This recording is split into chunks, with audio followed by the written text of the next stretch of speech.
चलिए आज बनाते हैं बीट रूट पनीर पराठा। यदि आपको बीट रूट अच्छा नहीं लगता है तो इसे इस तरह से पराठा बना के खाइए। तो चलिए स्टार्ट करते हैं आज की एक सुपर हेल्दी रेसिपी।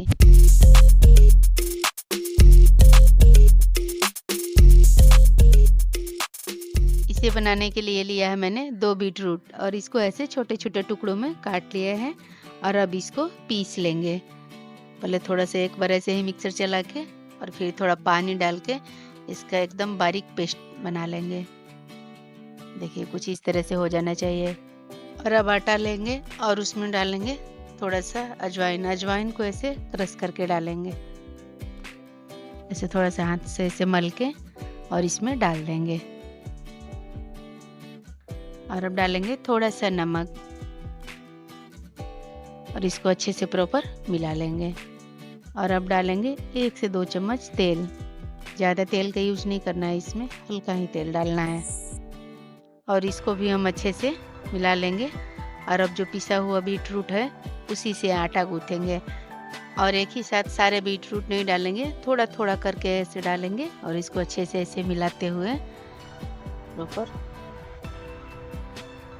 इसको ऐसे देखिए ऐसे मिला लेंगे। मिला के एक अच्छा सा सॉफ्ट डो तैयार करेंगे। और अब इसको ढक के रख देंगे। अब हम पराठे के लिए फिलिंग तैयार करेंगे। तो इसके लिए पहले एक बर्तन में पानी लेंगे और उसको गर्म करेंगे जब तक कि वो उबलने न लगे। और जब अच्छे से उबाल आ जाए तो उसमें हम पनीर के टुकड़े थोड़े बड़े-बड़े साइज में ही उसमें डाल देंगे। और फिर इसको 2 से 3 मिनट तक मैक्सिमम उबाल लेंगे। और इसको थोड़ा सा ऐसे चम्मच से उलट-पलट देंगे। और अब गैस को बंद कर देंगे। और इस पनीर को हम इसे एक अलग बर्तन में निकाल लेंगे और ऐसे करके ताकि इसका पानी भी निकल जाए। और ये थोड़ा जब ठंडा हो जाए तब इसको हम ऐसे ग्रेट कर लेंगे। इसे देखिए कुछ इस तरह से ग्रेट कर लिया मैंने। तो अब इसमें हम डालेंगे थोड़ा सा जीरा पाउडर, थोड़ी सी चिल्ली फ्लेक्स और बारीक चॉप अदरक और हरी मिर्च और बहुत सारा धनिया और एक बारीक कटा हुआ प्याज और थोड़ी सी कसूरी मेथी और स्वाद के अनुसार नमक। इन सब चीज़ों को डाल के और अच्छे से प्रॉपर मिक्स कर लेंगे।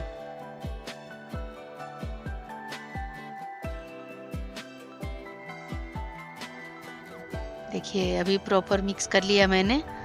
तो चलिए अब पराठे के बनाने के प्रोसेस में चलते हैं। तो पहले आपको जितने साइज के पराठे बनाने हैं उतने साइज के ऐसे लोइयां काट लेंगे। और अब इसके ऐसे कटोरी बना लेंगे। और अब इसमें ना पनीर वाली जो फिलिंग है उसको भरेंगे। देखिए कुछ इस तरह से ऐसे दबा के थोड़ा जैसे आप लोग पराठे बनाते हैं वैसे ही इसको ऐसे बांधते हुए इसको बंद करेंगे।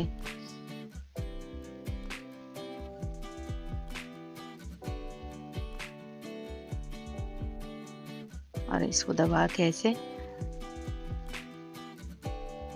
और थोड़े से बीच से प्रेस कर देंगे। देखिए कुछ इस तरह से ऐसे पहले थोड़ा हाथों से चपटा कर लेंगे और फिर हल्के हाथों से फिर इसको बेल लेंगे।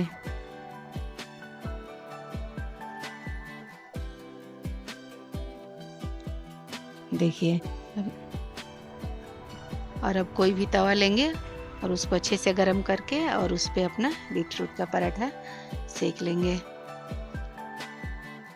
और आप जो भी तेल घी जो भी यूज करना चाहते हैं कर सकते हैं। ऐसे पराठे घी और बटर में ज़्यादा अच्छे लगते हैं तो फिर आप किसी भी चीज़ में बना सकते हैं। और इसको अच्छे से प्रॉपर उलट पलट के दोनों तरफ से प्रॉपर घी लगा लेंगे। और इसको अच्छे से सेक लेंगे। देखिए ऐसे थोड़े से प्रेस कर देंगे तो अच्छे से प्रॉपर फूल भी जाएंगे। तो देखिए एकदम कितना अच्छा लग रहा है ना, देखने में कितना टेस्टी लग रहा है। और हेल्दी का तो पूछना ही नहीं।